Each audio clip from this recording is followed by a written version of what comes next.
So does bedtime in your house start with good intentions but end up with tears, negotiations and everyone feeling completely exhausted?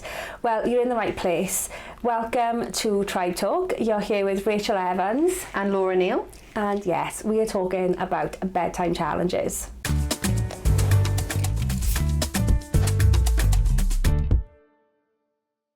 Some common things we hear from parents are one more drink, one more story, I just need to check something with you, and before you know it, bedtime is extended by 2 hours, 3 hours sometimes.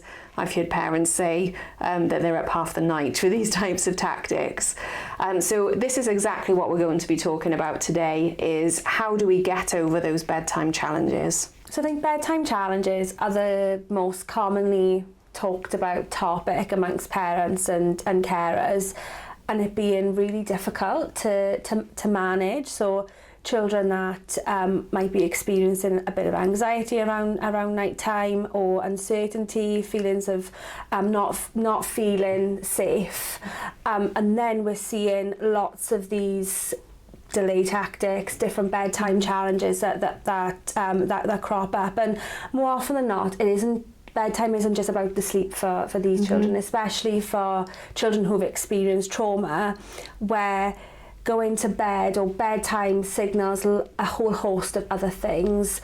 That separation from their parent or carer, loss of feeling in control, and lots of anxiety that's showing up for them as well. So there's lots of different challenges that can come up for children, and especially those children that are care experienced as well and have experienced trauma.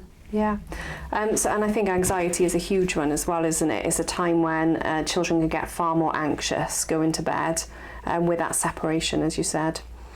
Yeah, so some of the challenges then, Laura, that we kind of come up against, should we start listing some? Yeah. Yeah, I think for most parents, it's those delay tactics. Like you've opened the podcast today talking about like one more drink and one more story. Yeah. But like a little bit more like settling time for me, please. And it's those delay tactics that make it, especially parents that are, we're all busy, want to get on with their nighttime routine, doing like your household, catching up on household stuff. That's really tricky to manage. It is, and I think as a parent it can leave you feeling like, what do I do in this situation? You want to be supportive of your child, but you also know that going through a 2-hour bedtime routine is not going to be helpful for anybody. It's not helpful for you as a parent. You're probably not getting the things done that you need to do in the evening, whether that's washing, cleaning, getting ready for the next day, having some downtime, which if you've got a child who struggles with bedtime, you probably don't get any downtime. So it brings up so many challenges, and it is something that we have to really try and get right, and parents can just be I think just thinking about, well, am I getting this right? What else can I do? This seems to be going so wrong, but nothing changes, and you kind of get into this cycle, and then you get into a sleep deprived cycle, which is never a good one to be in. Yeah, and to be honest, that's what I was just thinking about as well. Just thinking of the parents and carers that we work with, children that experience trauma. You might have spent all day dealing with challenging behaviours and already feeling exhausted, and in that moment, I'm going to have to present this demand now, this bedtime. What am I going to be met with? Because I'm already feeling exhausted, and I've got to manage now another fallout. So you're already running on empty, and then it's the dread of bedtime again. The dread of bedtime, and probably it can be from a parent's perspective as well, pushing bedtime back a bit, or they're just watching TV, they're fine at the moment. I won't mention it's bedtime yet, because you know you're going to go into that cycle. And sometimes I think hoping that they fall asleep and you can pick them up, and it depends on the age obviously, but these things, we have parents who come to us for support where their children are teenagers, so you're talking 12, 13, 14, and this type of thing is maybe not can I have another story, but there's all these delay tactics which just look different at that age. So up late at night gaming. not switching off their devices when they should, and then that's obviously having a knock-on effect to the following day, increased tiredness, and won't get up for school. Yep. So it creates more challenges. It does create a lot of difficulties, but I think one of the things we would say is you're not alone in this. There's so many parents who experience these difficulties, and I think particularly when you get into a more difficult cycle, it is harder to get out of it, but it is possible. And always remembering, I think, that it is possible to get out of that cycle. We just need to put the correct things in place for your child to be able to do that. Yeah, definitely. There is real benefit of, when you make that decision to, I need to really focus on bedtime. It's becoming a real issue. I'm going to target this now. I'm going to really focus on it. So it makes a difference. And I think once everybody's getting their sleep, it eases the pressure a little bit. Yeah. I was thinking as well, as you were talking, some other challenges that crop up with parents and carers, and what they kind of report to us in consultations. Children getting out of bed multiple times in the night, looking for that reassurance, looking for that check-in, because they can't maybe manage that amount of time by themselves.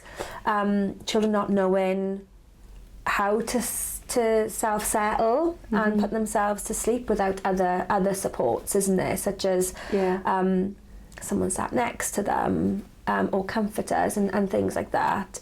Do you have any on your mind as well that's come up? Yeah, just as you were talking then, I was thinking of these are the questions we ask, because it can present in so many different ways. So you can have a child who uses delay tactics to not go to bed, or can I watch just a little bit more TV, or when they're in bed it can be, can I have a little bit more of a story, or can I have another story, can we have 3 stories tonight instead of the normal 2? I'm bored. Or can I have a glass of water, I really need to go to the toilet, is another one. So you're getting that kind of pushback all the time. But then a completely different issue is children who go to bed absolutely fine, but then they get up all the time. And then a different issue from that again is children who go to bed and fall asleep, but then they wake up and they're up multiple times in the night, which can be extremely draining if it goes into the early hours, on parents. So I think as you were talking, then I was just thinking of that. This is why we ask those questions early on in our assessments that we do. So we'll ask, when is this happening? Our favourite question: what does it look like? How often is it happening? Because it might actually be just once a week, and then we're thinking about, how do we pin this to a specific situation that's happening? Because if it's only once a week, is it consistently once a week? Is it on a particular day? Is it when something's going on in school? So there's a lot of thinking around what is actually happening and what might be fueling that as well. Yeah, and you make a good point about the context. So when we're doing our assessment, we would be considering, especially for children who've experienced trauma, what trauma have they experienced, to feed into that assessment of the situation. But equally, children who haven't experienced trauma but are finding bedtime really difficult, what is the context around that? Like you said, is there something that's going on for them right now? It could be something in school. Are they being bullied, or are they particularly anxious about a certain situation or going to school? Is it a particular lesson? So those questions are really useful in our assessment to really understand what is going on in the here and now. Because we need to pinpoint the right area to work on, essentially. So again, as you're talking, I'm thinking about so many more things. One of the things I was just thinking about then is, what if a parent thinks of all of these different situations, and actually what they come back to is, it's happening every night. It's always the same pattern where they're pushing bedtime back and back and back. There is no triggers, because it's just the same every night. I say it's bedtime and they're pushing for additional stories, and then they're saying they need the toilet, and then they're saying they need a glass of water, and there's just continual things. What would you say in that situation where there's no identifiable external forces? Yeah, that's actually come up for us recently in one of our residential homes that we're supporting. And again, we're just continually, well, at the minute, we're assessing what is actually going on for this young person, because it is something that's happening all of the time. Now, for this young person, there is a little bit of context there. There's a lot of changes happening in his life right now, where there is conversations around transitioning out. There's some children that have already moved out. Contact is a little bit tricky at the moment. So he's talking about a lot of worries that he's holding. Yeah. So there is a lot of context there. But it still comes back to that assessment. If there's not a lot of external factors that are going on, we need to look at what bedtime actually looks like in the, in those instances, isn't it? From the start of when bedtime typically starts, and you present that demand to the bedtime into the evening. What does all that look like? What does it look like? And those questions would be focused around that. Yeah, and that's exactly what I was thinking, Rachel, is it's what does that look like? What does that routine look like? Because children can they can adapt and respond to routines that have gone awry over time, I would say. Yeah. So if they're in a habit of pushing boundaries with bedtime, that can just continue with no real reason, because they're in such a routine of doing that. I talk about this quite a lot in my consultations, but children are really good at shaping our behaviour. Yeah. So we will experience a little bit of shift in our behaviour. So you brought it up earlier about, let's just allow them to watch TV or game for an extra 10 minutes. It'll make them settle. It'll make them be sleepy. Let's hope that they fall asleep. Yeah. But that is children shaping our behaviours, because we want to avoid the fallout, don't we? As parents and carers, we don't want to deal with another hour battle of bedtime. I just want them to go to sleep. So I do talk about that a lot. They're very good at shaping our behaviour, because we want to avoid these things from happening. But yeah, it's just really important to understand. We talk about bedtime challenges as a whole, but for everyone listening, I bet you're experiencing different types of bedtime challenges, and the reasons as to why that's going on would be slightly different. So again, it just comes back to what you said. That assessment is really important. Yeah, and obviously we're based on trauma-informed care and trauma-informed parenting, but it doesn't actually have to be linked to any type of trauma. It can be linked to other things that are going on in their lives, or it can be linked to actually that routine has slipped and we haven't got that in place anymore, and we need to get back to that bedtime routine and looking at what specifically does bedtime look like, and is there anything that we need to tighten up on in terms of the bedtime routine. Yeah, I think more often than not it is, for parents, life is busy, trying to juggle everything, and then it might not be bedtime, it might be other challenges that crop up, but sometimes when you really sit down and think, okay, what does my routine look like around bedtime? Have this drifted? Do I need to tweak it? Yes, probably. Yeah. I can tell you now, my routine around bedtime is terrible at the moment. I definitely need to tweak it. Don't talk about my bedtime with my child. But you have those conversations, and with yourself, with your partner, husband, wife, around what I need to focus on this now. So what does the routine currently look like? Am I being consistent? Because I bet there's quite a lot that people can change, or parents can change to make a big difference. Yeah. So should we have a look at some of those first steps, really, that if there's a bedtime challenge, what are the first things we're looking at? Yes. Okay, so what's the first thing, Rachel, that if a parent is thinking, knows, because parents know, our bedtime routine is not working, we're having real difficulties at bedtime, what's the first thing that you'd advise they look at? What is your routine currently looking like? That's my first question that I would ask. So I would want a parent to walk me through what that looks like. Yeah. And just to give you some examples, sometimes parents will say, it depends, sometimes I'll start it at 7, but then 8, and sometimes we'll have a snack before bed, and usually you can pick up something. There might be some inconsistencies with that routine, but I want to know that first. Yeah, so I think in terms of tips, particularly for I say younger children, but I'd say any child up until around the age of 11, 12, when they've maybe got a little bit more freedom around their own bedtime and what they input into that, is one of the questions I would want to know is that routine consistent? So you just said, oh, sometimes it starts at different times, sometimes we have a snack, sometimes we don't. Now that's fine if you don't have any bedtime difficulties, but if you do have any bedtime difficulties, the first thing I'd be looking at is how do we tighten up on that routine around bedtime? Like, what is our routine? What does it look like? What's our consistent pattern?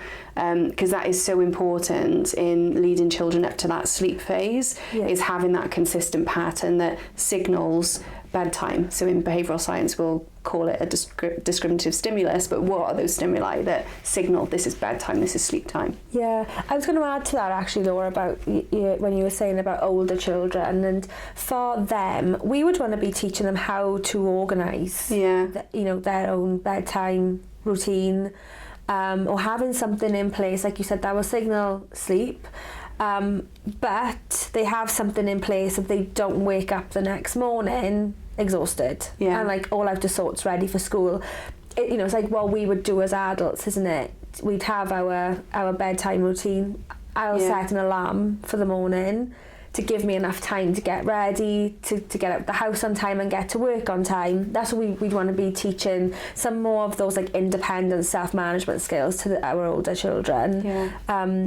Because they're life skills. But to be able to use those skills, they have to have had that routine in their earlier years as well. Yes. So making sure that we've got that consistency. So that would be number one that we'd be looking at, is what does the routine look like? Is it consistent? Are the timings right with that routine? So what time is it that the bedtime routine starts? So if it's starting at 4 p.m, it's probably a little bit early for any child. Yeah. Is the timing appropriate for their age? Because are they going to be tired at that point? So asking those types of questions. And for some families, they might have longer routines. They might be routines that include bath time, include stories. For other families, they won't. And none of those are right or wrong. It's about working out what's right for your family. And then sticking to that. Yeah, routine around bedtime is really important. And even having that consistent instruction as well, and even like the lead up to being put into bed, what does that look like, and because children learn that routine and they know that, okay, my mum has asked me it's bedtime routine is starting, it's time to go up the stairs and get to bed. Is it then bath time? Because then bath time will then signal, oh, I got story time next, and then story time is, okay, I need to go to sleep now. So all these things just signal for the next step in that routine, and that's why it's so important to have something that instead of you placing every single demand, you've got the actual routine doing that for you. So we've looked at the routine, everything is in place, everything is consistent. What's the second thing that you'd look at? Well, I suppose it's what is that behavioural challenge then? So what is around bedtime? So what is so difficult about bedtime, and analysing that or assessing that specific situation? So is it there's challenging behaviour around bedtime? Is it there's loads of delay tactics? Are they getting up frequently throughout the night? So when a parent says to me, I'm really struggling at bedtime with my child, I'd want to know what that actually looks like. To get into the bottom of that. Because that will then dictate what your next steps are. So for step number 2, essentially, it then branches out. So everybody needs that consistent routine for bedtime, but then we're branching out into what is the specific difficulty that's happening. If it's delay tactics, why are there delay tactics? Are they worried about being on their own? Can they not fall asleep on their own? Are they not tired enough? It leads you to those questions.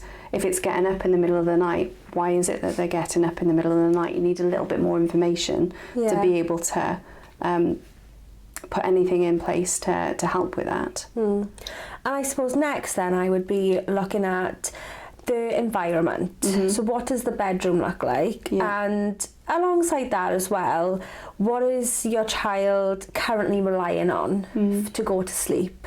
Especially with little ones, if they've got dummies or like a comforter or white noise or whatever's going on. You'd want to know what's going on in that environment. Is it too busy for sleep to even occur?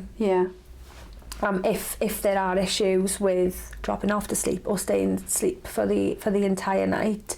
So there's lots of research, isn't there, around the sleep environment being like that sets the occasion for sleep. So it even comes down to what's in the room, temperature of the room, noises. Some people rely on white noise or lullabies for really little ones, but we want to know more information about that. And not all of those things are controllable, so you can't control noise sometimes. Thinking about things in the room, you might have the luxury of being able to move toys out into a different room, but you might not have that luxury. And then if there are toys in the room, are they distracting them, and that's why they can't fall asleep? Is the room really cluttered and busy? How do we, if all of those items need to be in that room, how do we set that up so it's calmer, and it's really clear that those toys aren't available now to play? They'll be available in the morning, but they're not available now. Yeah, it's like, is there anything right now that's distracting your child from being able to go to sleep or delaying sleep in some way? So again, there's lots of questions we're asking at this point, but it's about understanding the sleep challenge, isn't it? That reminds me of a little boy who was helping with sleep challenges before, and he loved trains, and he had a load of train sets set up in his room.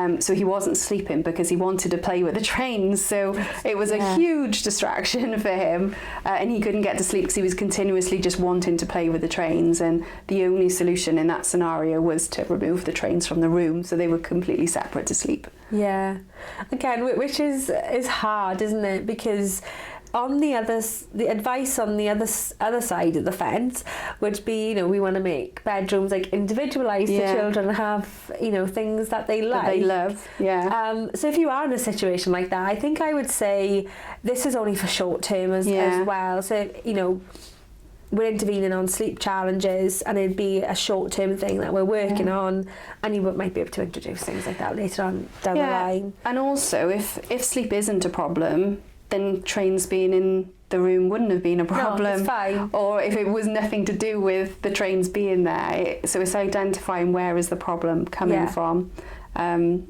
making adaptations based on what you find. So they are some of the things that they're the fundamentals of our assessment when we try and get to the bottom of sleep challenges. So if you're experiencing sleep challenges with your child, we would definitely recommend looking at those 3 areas, see if you can get to the bottom of that challenge, because once we know that information, we're then ready to implement some interventions, whether we're trying to make things a little bit more consistent, we're looking at our routines, might be ways that we need to consistently respond in the moment, and parents need to be on the same page. So once we know that information, we can then start implementing some advice to make bedtime challenges a lot easier to manage. Yeah.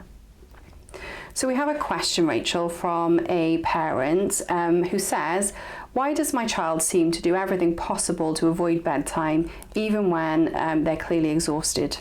Yeah, I think the word exhausted, isn't it? They just become... I think that this one speaks to me for my little boy. Yeah.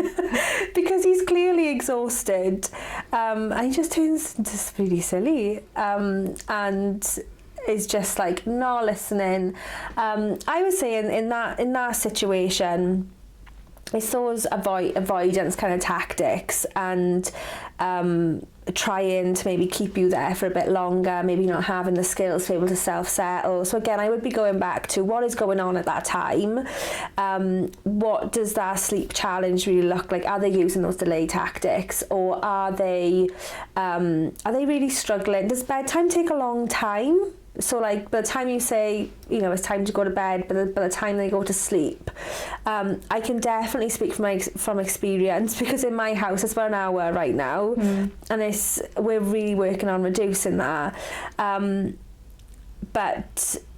yeah, it's just, if that onset of sleep is kind of delayed as well, what's happening? Are they not able to self-settle? And we really want to get to the bottom of what is that sleep challenge, so we're able to teach that child the skills that they need to be able to manage bedtime a little bit more. Yeah. So I think our key takeaway from today's podcast is For whatever bedtime challenge you might be experiencing, the first step we would always recommend is to look at that routine around bedtime.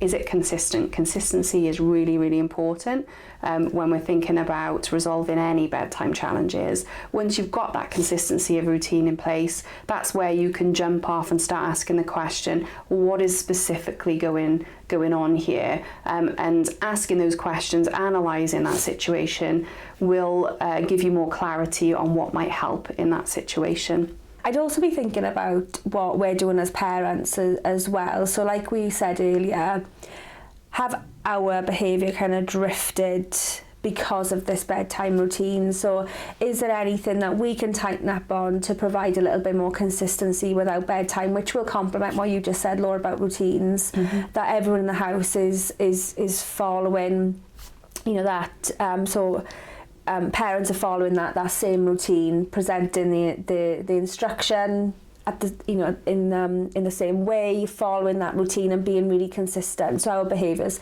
not drifting, because children will find the loopholes. Indeed they will. So that's the end of our podcast today. Thank you for listening, and if you found it helpful, then subscribe to Tribe Talk for more trauma-informed care in practice.